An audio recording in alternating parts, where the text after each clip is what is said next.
I got home in the wee hours and was rudely awoken by the phone ringing off the hook early in the morning, and I didn't get out of bed to answer it until I heard the crashing sound, that rhythmic bang, bang, bang, bang of that was obviously the tower collapsing. I found out later, but I didn't know what it was, but it was accompanied by a collective scream across the city, and I couldn't imagine what that noise was.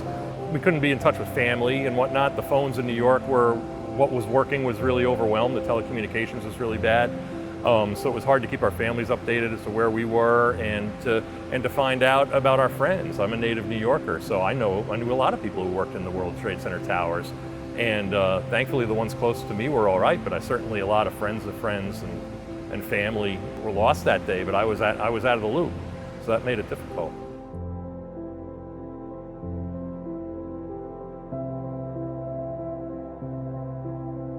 Well, a lot of people forget or didn't realize at the time, or don't even realize now, that for everything else that unfolded that day, there was also tens of thousands of people made homeless. So we had people stationed at the entry points, the access points to downtown, to Battery Park City and places surrounding the debris pile and everything, directing people to where they could get help and shelter and get federal assistance.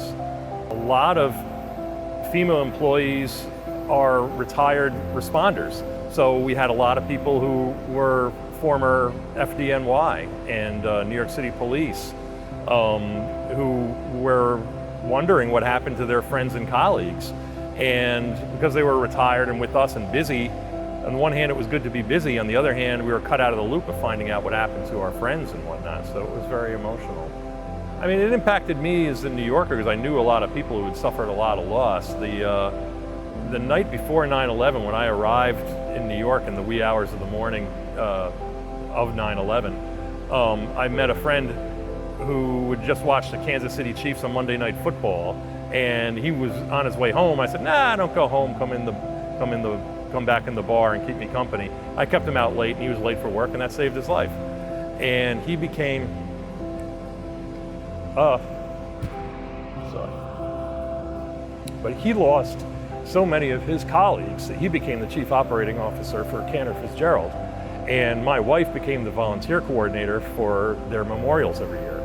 So I did that for years to come. I mean, like any disaster, you see the negative parts, but you see the positive parts of people coming together. So certainly in New York at that time, New York was always renowned for being impersonal and even rude. But after 9/11, everybody was hugging each other in the streets and really came together. And I think that was a sea change in the culture of New York, and I think that was true across the country for quite a long time. Having a disaster like that affect my hometown like that really brought home a lot of the importance of our mission, the nobleness of our mission, and showed me firsthand what communities go through when they go through a disaster like that. So to me, it strengthened the importance of the mission of FEMA and gave me personal touch point to identify with people in disaster areas after that. When people tell me about their hometown being devastated, I had a story of, yeah, me too.